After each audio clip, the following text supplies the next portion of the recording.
वालेकुम, कैसे हैं आप सब लोग। हम लोग आए हैं लालपुर म्यूज़ियम और यकीनन आप में से बहुत कम लोग इस म्यूज़ियम के बारे में जानते हैं। तो मैं आज आपको दिखाऊंगा हमारे फैसलाबाद की हिस्ट्री। तो चलें चलते हैं।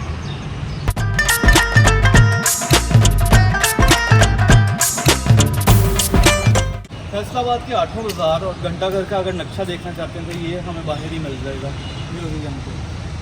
फ्लोर पर एक बहुत ही खूबसूरत वुडन स्ट्रक्चर मॉडल बनाया गया है जो कि आप देख ही सकते हैं।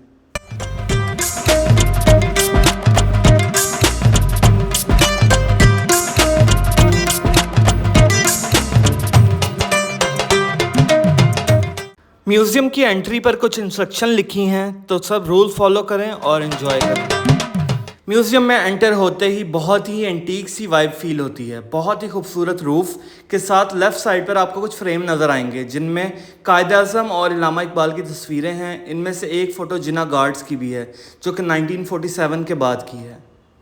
म्यूज़ियम की पहली गैलरी में आपको एक शानदार मड वॉल स्कल्पचर देखने को मिलेगा जो इस रीजन की सिविलाइजेशन की तारीख को बयान करता है। ये सफ़र स्टोन एज से शुरू होता है जहां आप देख सकते हैं कि पहली इंसानी बस्तियां और उनके बेसिक टूल्स और रहने की जगह की डेवलपमेंट कैसी थी। इसके बाद इंडस वैली सिविलाइजेशन की तरफ बढ़ते हैं जो दुनिया की सबसे पुरानी अर्बन कल्चर्स में से एक है, एडवांस सिटी प्लानिंग्स और ड्रेनेज सिस्टम के साथ। बुद्धिस्ट पीरियड की तरफ आते हैं जहां बुद्धिज़्म की स्प्रेड और उसकी रीच, हेरिटेज ऑफ आर्ट और मोनेस्टिक लाइफ को हाईलाइट किया गया है। फिर हिंदू पीरियड का जिक्र होता है जो कल्चरल और रिलीजियस प्रैक्टिस के साथ टेम्पल्स की कंस्ट्रक्शन और क्लासिक आर्ट की डेवलपमेंट को बयान करता है। फिर आता है अर्ली मुस्लिम पीरियड जहां इस्लाम की अराइवल और नया कल्चरल और आर्किटेक्चरल इन्फ्लुएंसेस का आगाज़ होता है। फिर मुग़ल पीरियड की डिपिक्शन होती है जो अपने ग्रैंड आर्किटेक्चर, फ्लोरिशिंग आर्ट्स और कल्चरल रिनाइसेंस के लिए मशहूर है। आखिरी हिस्से में पाकिस्तान की मॉन्यूमेंट और हिस्ट्री को दिखाया गया है जो इंडिपेंडेंस की स्ट्रगल और नेशन की फाउंडिंग की की मोमेंट्स को कैप्चर करता है।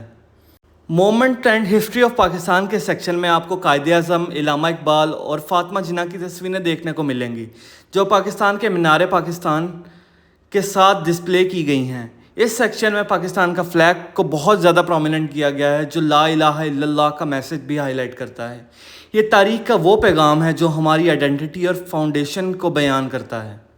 हर पीरियड को इंट्रिकेट कार्विंग्स के ज़रिए दिखाया गया है जो आपको इस रीजन की रिच और वाइब्रेंट हिस्ट्री की विजुअल जर्नी पर ले जाती है। आखिर में हमारे पास डिस्प्ले की गई है फैसलाबाद की मशहूर गुमटी जो 1897 में बनी थी। ये गुमटी फैसलाबाद की पहचान और हेरिटेज का एक अहम हिस्सा है। आज भी ये गुमटी एक आइकॉनिक लैंडमार्क है जो फैसलाबाद की रिच हिस्ट्री और आर्किटेक्चरल लेगेसी को रिफ्लेक्ट करता है। फर्स्ट गैलरी की लेफ़्ट साइड पर आपको कुछ इंटरेस्टिंग मैप देखने को मिलेंगे। सबसे पहले फैसलाबाद का एक सैटेलाइट व्यू है, देन एक नॉर्मल मैप डिस्प्ले किया गया है। उसके बाद हमें डिवीज़न के मैप भी मिलेंगे जिसमें पंजाब का डिटेल्ड मैप है जहां 5 प्रोमिनेंट रिवर्स भी नज़र आते हैं। ये पंच पॉइंट कहलाते हैं। इसके साथ फैसलाबाद डिवीज़न का मैप है जिसमें फैसलाबाद डिस्ट्रिक्ट की डिटेल व्यू भी है।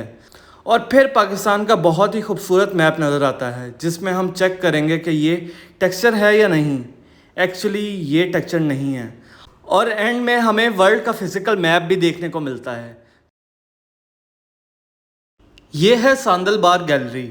अब आप पूछेंगे सांदल बार क्या है? सांदल बार असल में फैसलाबाद का सबसे पहला नाम है। जब फैसलाबाद एक जंगलों से घिरा हुआ इलाका था तब इस एरिया को सांदल बार कहा जाता था।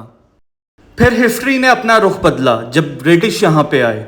उन्होंने यहाँ रहने के लिए कॉलोनीज बनानी शुरू की ताकि लोग यहाँ बस सकें। उस वक्त इस एरिया को सांदल बार से कनाल कॉलोनी का नाम दिया गया जो ब्रिटिश ने खुद रखा था। और उस टाइम के कनाल कॉलोनीज़ के मैप भी यहाँ पर डिस्प्ले किए गए हैं। फिर सर जेम्स लायल कनाल कॉलोनी में 1887 को आए। उनके नाम पर ही कनाल कॉलोनी का नाम बदल कर लायलपुर रखा गया। इस सेक्शन में झंग और चनियोट के ब्रिजेस की कुछ तस्वीरें भी मौजूद हैं जो सर जेम्स लायल के टाइम पीरियड में बनाए गए। एक फ्रेम में नूर शाह वली का मज़ार भी है और एक फ्रेम हमारे मुंशी फ़तेहद्दीन का है जिनका ताल्लुक़ अब्दुल्लापुर से था। और 100 से ज़्यादा मस्जिदें बनाकर इन्होंने एक अहम किरदार अदा किया है फैसलाबाद की हिस्ट्री में। और यहाँ पे देख सकते हैं कि एक पूरा स्ट्रक्चरल फिगर्स के साथ बनाया गया है जो कि है चिनाब कॉलोनी का मैप। और ये है early model of lower Chenab colony. सांदरबाल गैलरी में एंटर होते ही आपको एक जियोलॉजिकल मैप भी नज़र आएंगे जो सांदरबार के हैं। डोब बार में आपको इस एरिया के मुख्तलिफ टाइम पीरियड के मैप एक साथ देखने को मिलेंगे। इनमें एक मैप है जो यहाँ की बोली जाने वाली ज़ुबानों को दिखाता है और मेंशन करता है कि सांदरबार में जंगली बोली जाती थी। उसके बाद फ्लोरा का सेक्शन आता है जिसमें सांदरबार के फ्लोरास को डिफ़ाइन किया गया है। फिर यहाँ आपको सांदरबार के टाइम पे खुश्क जंगलात भी देखने को मिलेंगे। अगले सेक्शन में फ़ौना का जिक्र है। फ़ौना क्या होता है? फ़ौना एक रीजन के अंदर जानवरों की लाइफ साइकिल होती है। यहाँ जो बर्ड डिस्प्ले हैं ये सब सांदरबार में एग्जिस्ट करते थे। ये बहुत ही खूबसूरती से स्टफ्ड किए गए हैं, जैसे कि एक गिद्ध सेंटर ऑफ द गैलरी मौजूद है और उसके राइट साइड पे एक हिरन भी स्टफ और फिर आता है एक खूबसूरत सा स्ट्रक्चर जो कि हमारे एक सिटी का है, जो कि हमारी बिल्डिंग्स कैसी होती थी और कुछ टाइम पहले तक। और उसके बाद स्कूल का व्यू है, बर्तन कैसे थे हमारे, और ये हमारे पास बेसिकली फुटवेयर है। और हम लोग देख सकते हैं कि ये देखें, हमने सुना होगा सांप के आगे बीन बजाएं, तो ये वो बीन है। और हमारे पास बहुत सारी चीज़ें मिल सकती हैं। वाटर कंटेनर है और ऐसे घर होते थे हमारे सांदरबार के टाइम पे। और फिर बारी आती है रिवर रावी की, और उसमें किस तरह लोग अपना रहन सहन करते थे, क्या खाते थे, ये कुछ चीज़ें हमें देखने को मिल सकती हैं। ग्रेन्स हैं बेसिकली, अनाज हमारे। और उसके बाद हमारे पास ये कुछ पिक्चर्स हैं कि यहाँ के लोग किस तरह तिजारत करते थे, वो सब चीज़ आ जाती है। यहाँ पे कुछ बर्तन भी पड़े हुए हैं जो अभी भी कुछ घरों में नज़र आते हैं। हमारे घर में भी हमें बहुत सारे बर्तन रेलिवेंट नज़र आते हैं पर मॉडर्न डिज़ाइंस में, जैसे कि ये हांडी। उसके बाद आ जाता है ट्राइब्स में कुछ पिक्चर भी डिस्प्ले हैं। आप यहाँ देख सकते हैं कि ये स्पोर्ट्स को प्रमोट कैसे किया जाता था उस कल्चर के अंदर। और फिर आप देख ही सकते हैं कि हमारे आज के टाइम पे तो बहुत सारी वीडियो गेम्स और बहुत सारे टॉयज़ हमें डिजिटल टॉयज़ मिल जाते हैं, पर हमारे जो बड़े थे वो किस तरह टॉयज़ के साथ खेलते थे, ये देखें एनिमल टॉयज़। या फिर हमारे पास आ जाते हैं मिट्टी के बर्तन, और ये छाबा है, और ये म्यूज़िकल टॉयज़ भी यहाँ पे मौजूद हैं। फिर आता है फेथ अंडर डोम का सेक्शन, जहाँ हमें सूफीज़म का रोल हमारे कल्चर में देखने को मिलता है। सूफीज़म जो इश्क और रूहानियत का सफ़र है, हमारी तहज़ीब के दिल की धड़कन है, और जो इस ज़मीन की तहज़ीबी और रूहानी रिवायत को सदाकत से रोशन करता है। यहाँ सूफीज़म से मुतल्लिक कुछ म्यूज़िकल इंस्ट्रूमेंट भी डिस्प्ले हैं जो बहुत एंटीक हैं। यहाँ का हर एक पीस आपको उन लोगों के दिलों की क्रिएटिविटी और उनकी ज़िंदगी की एक झलक दिखाता है। फिर इस सेक्शन में एक फ्रेम हज़रत मौलवी ग़ुलाम रसूल का भी है, जो अपनी मशहूर पंजाबी किताब यूसुफ ज़ुलेखा के लिए जाने जाते हैं। ये किताब पंजाबी अदब का एक अहम हिस्सा है और बहुत से लोग इसके बारे में ऑलरेडी यहाँ पहली दफ़ा लिखी गई इस किताब का एक नुस्खा भी डिस्प्ले है, जो हमारे इल्मी और अदबी विरसे का एक कीमती हिस्सा है। थर्ड गैलरी में हमारे पास आता है कल्चरल मैप, और फिर mountain view different time period का, जो झंग, चिन्योट और टोबा टैक्सिंग का है। फिर बहुत ही इंटरेस्टिंग सेक्शन आता है जो कि रॉक कार्विंग आर्ट का है। हमारे पहले लोग माउंटेन पर अपनी ज़िंदगी और जज्बात को नक्काशी के ज़रिए दिखाते थे, और उन्हीं नक्काशियों का कुछ पीसेस चिन्योट से कट करके यहाँ डिस्प्ले किए गए हैं। फिर यहाँ पर बुद्धिज़्म, हिंदुइज़्म और मुस्लिम पीरियड की एंटीक चीज़ें मेंशन की गई हैं, जो हर पीरियड की खूबसूरती और डिस्टिंक्टिवनेस को शो करती है। इन आर्टिफैक्ट्स के ज़रिए आप इन तीनों रिलीजियस और कल्चरल एराज की रिच हेरिटेज और ये सब चीज़ें सिर्फ एक शहर का तशक्कुर नहीं बल्कि पूरी तहजीब की तस्वीर पेश करती हैं, जो अपनी मिट्टी से जुड़ी हुई हैं। साथ ही कॉइन्स कलेक्शन भी है जो हिस्टोरिकल करेंसी की एवोल्यूशन को रिफ्लेक्ट करता है। फिर यहाँ पर एंटीक कैलीग्राफी का एक बेहतरीन कलेक्शन है जो ब्लू टाइल्स के साथ दरबार की आर्टवर्क को शोकेस करता है। इसके अलावा लैक्वर और पेपर मैशी वर्क भी डिस्प्ले किए गए हैं जो क्राफ्टमैनशिप और आर्टिस्टिक स्किल को हाईलाइट करता है। सिख पीरियड के वॉर टूल्स और ब्रिटिश इन्वेजन के वक्त के वॉर टूल्स भी यहाँ पे मेंशन हैं, जो हर एक पीरियड की मिलिट्री हिस्ट्री और टेक्नोलॉजिकल एडवांसमेंट को दिखाते हैं।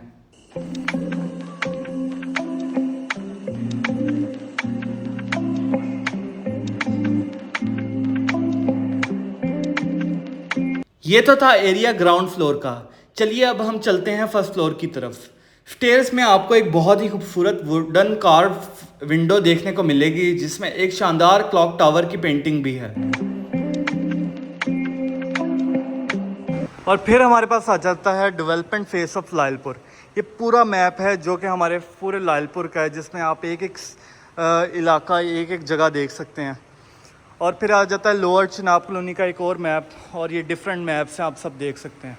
फिर हमारे पास कुछ हाउसिंग पिक्चर्स हैं जो कि पुराने टाइम की हैं, और ये सब यहाँ पे मेंशन है। फिर कुछ कॉन्ट्रैक्ट्स आ जाते हैं जो कि हमारे पास हिंदी में भी लिखे हुए हैं और इंग्लिश में भी हैं और उर्दू में भी आपको मिल जाएंगे। फिर उसके बाद प्लानिंग्स आ जाती हैं, किस तरह प्लानिंग की जाती थी चिनाब कैनाल की, जो कि मैप्स की सूरत में हमें मिल सकती है, ग्राफ भी हैं और ये सब देख सकते हैं आप। फिर उसके बाद आ जाते हैं कुछ नोटिफिकेशन जो कि अंग्रेज़ दौर में जारी होने वाले थे और हुए थे मतलब के, और ये सब वो मेंशन है। उसके बाद लायलपुर का एक और मैप आ जाता है जिसके इर्द गिर्द मुल्तान आपको देखने को मिल सकता है, डिस्ट्रिक्ट और जंग मिल सकता है। उसके बाद आ जाते हैं अर्ली सेटलर्स आ जाते हैं, जैसे कि हमारे पास फेमस कास्ट ऑफ लायलपुर है, जांगली, राजपूत, जाट, और ये सब उन लोगों की पिक्चर्स हैं, कुछ लोगों की उनमें से। उसके बाद एक सेक्शन आता है सस्टेनेबिलिटी का, जिसमें हमारे पास बहुत से gold medal, Olympic medal even के हमारे पास मौजूद हैं यहाँ पे। और मुझे नहीं पता ये किन लोगों के हैं, पर यहाँ पे काफ़ी सारे मेडल्स और लोगों की पिक्चर्स मौजूद है, जिनमें से एक मुझे सर रिफ़त इकबाल भी नज़र आ गए, जो कि हमारे यूसीपी के डीन हैं। उसके बाद ये कुछ मैप्स हमारे पास डिस्प्ले हैं जो कि फैसलाबाद की ग्रोथ है हर टाइम पीरियड की। आप देख सकते हैं कि ये किस तरह वास्ट होता गया, किस तरह ये बढ़ता गया। सिर्फ एक घंटाघर और 8 बाज़ार से लेके पूरा फैसलाबाद का बिल्डिंग का मैप है, यहाँ पे आप देख सकते हैं। ऑलराइट, उसके बाद हम लोग चलते हैं, हमारा ये मैप है डिस्प्ले, वही मैप है जो कि हमारा दरियाओं का मैप है, फैसलाबाद का मैप है, और पूरे हमारे डिस्ट्रिक्ट का मैप यहाँ पे मेंशन है। उसके अलावा हमारे पास ब्रिटिश टाइम के कुछ चीज़ें मौजूद हैं। यहाँ पे एक टेबल है जो कि बिल्कुल एज इट इज़ हमें देखने को मिलता है पुरानी मूवीज़ में, बिल्कुल उस तरह का एंशियंट एक टेबल यहाँ मेंशन है। चेयर है, यहाँ पे कॉस्ट्यूम है उनकी, बिल्कुल जिस तरह वो ड्रेसअप होते थे, और हमें बिल्कुल मूवीज़ में ये भी देखने को मिलती हैं। और उसके अलावा कुछ पुरानी पिक्चर्स भी यहाँ मौजूद हैं, डिस्ट्रिक्ट काउंसिल की है, उसके अलावा गुमटी की है, हमारे पास चिनाब क्लब की है। चिनाब क्लब बेसिकली ब्रिटिश लोगों ने ही बनाया था। उसके बाद कुछ ये हमारे पास पुलिस स्टेशन की है, और जिना बार की भी है, और एक चर्च भी मेंशन है यहाँ पे। उसके बाद आ जाता है टूल ऑफ जजमेंट। यहाँ पे हमारे पास क्लॉक है, डिफरेंट टाइप का एक मेटल बॉक्स है जिस तरह के बीकर है। उसके बाद बॉक्स है ऑफिशियल डॉक्यूमेंट्स का, जिस तरह वोटिंग का होता है यहाँ पे। उसके बाद हमारे पास है टूल ऑफ कम्युनिकेशन। ये बहुत ही इंटरेस्टिंग चीज़ है, जैसे कि एक हमारे पास पासपोर्ट, ब्रिटिश पासपोर्ट जिसमें मेंशन है, हमारे पास कैलकुलेटिंग मशीन है, स्टैम्प है हमारे पास। उसके अलावा है हमारे पास साइकिल लैंप लाइट है। उसके अलावा मोर्स की है। आगे टूल ऑफ प्लानिंग, इसमें हमारे पास मेटल लॉक्स वगैरह पड़े हुए हैं। हमारे पास अल्फ़ाबेटिकल और न्यूमेरिक स्टेंसिल और मेटल हैं।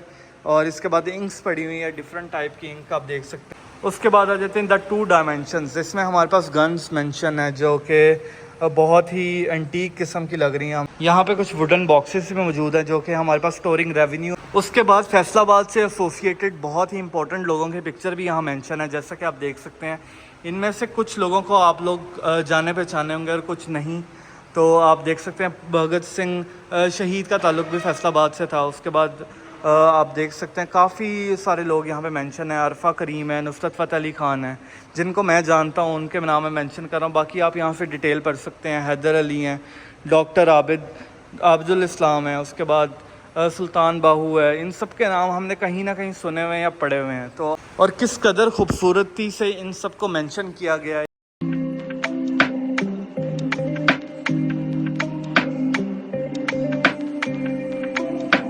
उसके बाद आप देख सकते हैं कि एंटीक ज़माने की ज्वेलरी को भी इस सेक्शन में मेंशन किया गया है। सेक्शन में क्राफ्टिंग का सामान भी मेंशन किया गया है, जो कि इस बात को साबित करता है कि क्राफ्ट कितना ज़रूरी था हमारे कल्चर में। और फिर साथ मेंशन किया गया है अंग्रेज़ों के दौर का केसरी गेट, जो कि हमें फैसलाबाद में गुमटी का ऑपोजिट देखने को मिलता है। फिर यहाँ पर कुछ एक्सेसरीज़ मेंशन है जो डे टू डे हमारी लाइफ में यूज़ होती थी। उसके बाद मेंशन किया गया है हमारे पास कल्चरल ड्रेसेस को, जैसे कि टर्बाइन, ट्रेडिशनल ड्रेसेस, जिसमें बहुत ज़्यादा डिटेलिंग देखने को मिलेगी आपको। फिर राइट साइड की वॉल पर आपको दिखने को मिलेगा डिफरेंट टाइप ऑफ प्रोफेशंस के लोगों की आउटकम कैसे जनरेट होती थी उस टाइम पे इस रीजन की। यहाँ पे एक व्यू बना हुआ है, एक स्ट्रक्चर बना हुआ है एक पपेट शो का। उसके बाद एक बहुत ही पुराने ज़माने का मिट्टी की जिस तरह दीवारें बनती थी वो एक हमारे पास व्यू है। और हमारे पास यहाँ पे कुछ टूल्स भी पड़े हुए हैं जो कि पुराने टाइम में यूज़ होते थे। फैसलाबाद को पाकिस्तान का टेक्सटाइल हब कंसीडर किया जाता है और इस सेक्शन में हर चीज़ इस बात को सच साबित करती है। जैसे कि आप देख सकते हैं यहाँ पर डिफरेंट टाइप ऑफ पीसेस पड़े हैं जिस पर different type of art work किया गया है जो कि बहुत डिटेलिंग में है, एम्ब्रॉयडरी का काम और डिफरेंट टाइप ऑफ वर्क। यहाँ पे बहुत सारे टूल्स भी मेंशन किए गए हैं जैसे कि दब्बो, और इसका यूजेज ये होता था कि जब हमने अपनी रुई को नरम करना होता था तो हम इसका मैनुअली यूज़ करते थे पुराने टाइम में। उसके अलावा चरखा भी यहाँ मौजूद है, एक वुडन चेयर भी मौजूद है। यहाँ पर एक सेपरेट टूल्स का सेक्शन भी आपको देखने को मिलेगा जहाँ पे छोटी सी लूम और बहुत सी ऐसी चीज़ें जो कि टेक्सटाइल में यूज़ होती थी। अब तो पूरी टेक्सटाइल इंडस्ट्री में ऑटोमेटिक मशीनें को देखने को मिलती हैं, पर ये सब टूल्स मैनुअल होते थे जो कि हाथों के ज़रिए इनसे टेक्सटाइल का काम किया जाता था। और इसके साथ मल्टी कलर शॉल्स भी हमें देखने को मिलती हैं। और राइट साइड पे एक पुरानी मैनुअल लूम मशीन भी रखी गई है जो कि इस टेक्सटाइल सेक्शन की फील को पूरा करती है। इस एआई के दौर में आपको रेडियो भी देखने को मिलेंगे यहाँ पे।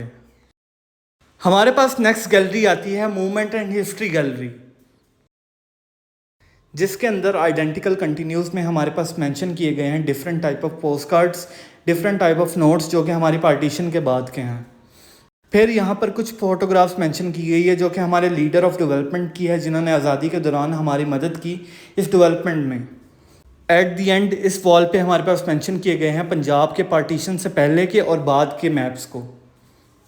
और यहाँ पर एक बहुत ही अहम शख्सियत भी मौजूद है जिनका नाम है हकीम वली मोहम्मद जंजुआ साहब, जो कि एक हकीम थे और जिनका दवाखाना अभी भी मंसूराबाद में मौजूद है जो कि उनकी आगे की जनरेशन उसको रन कर रही है। इनकी एजुकेशन बेसिकली पंजाब यूनिवर्सिटी से है और इनके उस टाइम के कुछ हालात भी डिस्प्ले किए गए हैं।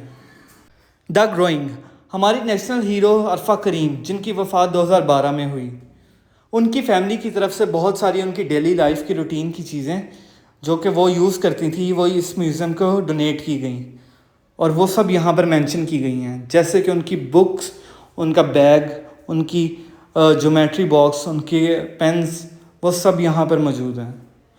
द अचीवमेंट्स, इस सेक्शन में उनकी सब अचीवमेंट्स, उनके मेडल्स, उनका बिल गेट्स से मिलना, उनके बारे में वो बुक, उनका लैपटॉप और हर चीज़ मेंशन की गई हैं। कम उम्र में इतनी ज़्यादा अचीवमेंट्स हासिल करने के लिए उन सब चीज़ों को यहाँ पे मेंशन किया गया है। और लास्ट में बहुत ही इमोशनल सी चीज़ हमें देखने को मिलती है जो कि एक कपड़े के ऊपर अरफा करीम की डेथ के बाद उनके दोस्तों, उनकी फैमिली और बहुत सारे उनके चाहने वालों की तरफ से कुछ मैसेजेस यहाँ पर रिटन हैं जो कि इस कपड़े के ऊपर डिस्प्ले किए गए हैं। और यहाँ पर एक बहुत ही ज़बरदस्त आर्चीज़ का स्ट्रक्चर डिस्प्ले किया गया है जो कि हमारी इंडिपेंडेंस के बाद का है। बेसिकली ये बिल्डिंग जो है अभी भी मिंट कुमरी बाज़ार में मौजूद है जिसकी आर्चीज़ यहाँ पर डिस्प्ले की गई हैं। और इन आर्चीज़ के दरमियान डिफरेंट पिक्चर्स लगाई गई हैं जो कि कायद-ए-आज़म की हैं। और यहाँ पर एक और फोटोग्राफ हमारी नेशनल हीरो की मौजूद है जो कि ज़ैनब बीबी हैं जिनका ताल्लुक़ फैसलाबाद से ही था। और इन तहरीक पाकिस्तान के टाइम पे इन्होंने अपनी सारे ज़ेवरात, अपनी सारी दौलत डोनेट कर दी थी फ़ातिमा जिन्ना को ताकि वो तहरीक पाकिस्तान की मूवमेंट में उसको यूज़ कर सकें। और ये फ़ोटोग्राफ हमें म्यूज़ियम के शुरू में भी देखने को मिलती है जो कि जिन्ना गार्ड्स की है। और ये वो लोग हैं जिन्होंने कायद-ए-आज़म के गार्ड के फ़राइज़ सर अंजाम दिए थे। इनमें आपको एक बच्चा भी देखने को मिलेगा जो कि हमारे मेजर रिटायर्ड हैं जिनकी लास्ट ईयर ही डेथ हुई है और हम सब इनके लिए दुआगो हैं। और इस सब से अंदाज़ा होता है कि ये मुल्क हमें कितनी मुश्किलों के बाद मिला है, ना सिर्फ फाइनेंशियली बल्कि लोगों ने अपनी जानें भी गंवाई हैं इस मुल्क के लिए। और इस गैलरी के सेंटर में एक बहुत प्यारा सा व्यू दिखाया गया है जो कि 1947 का है। मीनार पाकिस्तान का ये व्यू है जिसमें माइग्रेशन का ये एक सिनेरियो उन्होंने दिखाया गया है जब लोग माइग्रेट कर रहे थे पाकिस्तान के अंदर यहाँ से जा रहे थे इंडिया। तो ये आप देख सकते हैं बहुत ही प्यारा सा एक स्ट्रक्चरल मॉडल इन्होंने बिल्ड किया है यहाँ पे। ये थी हमारे म्यूज़ियम की वीडियो जो कि हमारे फैसलाबाद में वाक़या है। मेरी तरह बहुत सारे लोग इससे अनअवेयर होंगे और मैं चाहता हूँ कि आप सब भी यहाँ विज़िट करें। और ये बहुत ज़रूरी है अपने कल्चर को जानना और इसको समझना भी। तो अगर आपको वीडियो थोड़ी सी भी अच्छी लगी हो तो लाइक, शेयर, कमेंट, सब्सक्राइब ज़रूर करिए।